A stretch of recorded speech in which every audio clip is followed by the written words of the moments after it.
உயர்த்தலும் உனதே, உடல் உயிர் மனம் எல்லாம் உனதே, எண்ணலும் உனதே, இச்சையும் உனதே, என் செயல் பயன் எல்லாம் உனதே, என் செயல் பயன் எல்லாம் உனதே. ஸ்ரீமத் பகவத்கீதை 2வது அத்தியாயம். அச்சேத்யோ யமதாக்யோயம் யமக்லேத்யோ அசோக்ஷயேவச நித்யக சர்வகதஸ்தானுகு அஜலோயம் சனாதனக. கீதை வாயிலாக பகவான் கூறுவதாவது, இந்த ஆத்மாவானது துண்டிக்க முடியாதது, சனாதனமானது, எங்கும் இருப்பது.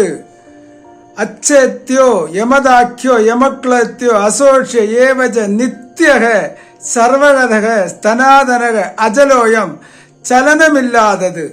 நமக்கு ஒரு சந்தேகம் வர வாய்ப்புண்டு, சலனமில்லாதது எப்படி என்று. எங்கும் நிறைந்திருக்கக்கூடிய அந்த ஆத்மாவானது சலனமில்லாதது. எப்படி சலனமில்லாதது என்று கேட்டால், எங்கும் நிறைந்திருக்கக்கூடிய ஒரு பொருள் எங்கு போவது எங்கு வருவது. ஆக பகவான் கூறியிருக்கின்றார், ஆத்மா என்று என்கின்ற அந்த உசிறு சலனமில்லாதது. எவ்வாறு சலனமில்லாதது? சலிக்கக்கூடியது ஒரு உடம்பு என்று சொன்னால் அது சலனமுள்ளது, மனமானது சலனமுள்ளது, புத்தி சலனமுள்ளது, ஒரு பொருள் சலனமுள்ளது. ஆனால் ஆத்மா என்கின்ற உசிறு எங்கும் இருப்பதனால், நீக்க நிறையின்றி இருப்பதனால் அதுக்கு என்ன இல்லை? சலனமில்லை. சலனமில்லாதது, அது பிறவாதது, அது இரவாதது என்று பகவான் கூறியிருக்கின்றார். இது நம்மால் புரிந்து கொள்வதே கஷ்டமாக இருக்கின்றது. இதை உணர்வது என்பது ரொம்ப சிரமமானது. இது எப்படி உணர முடியும் என்று கேட்டால், ஆம், உணர முடியும்.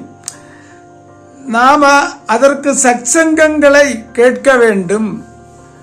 சத்சங்கம் என்பது இந்த சத்தியமான விஷயங்களை, ஆத்மாவை பற்றி தெளிவாக உணர்ந்தவர்கள் கூறுவதன் பெயர்தான் சத்சங்கம். இதை நாம் சரியாக அதை கேட்க வேண்டும். திருவள்ளுவர் கூறுகையிலே, செல்வத்துள் செல்வம் செவிச்செல்வம் அச்செல்வம் செல்வத்தின் எல்லாம் தலை என்று கூறியிருக்கின்றார். இந்த நம்மை பற்றியான விஷயங்களை நாம் கேட்க வேண்டும், ஆத்மாவை பற்றியான விஷயங்கள்.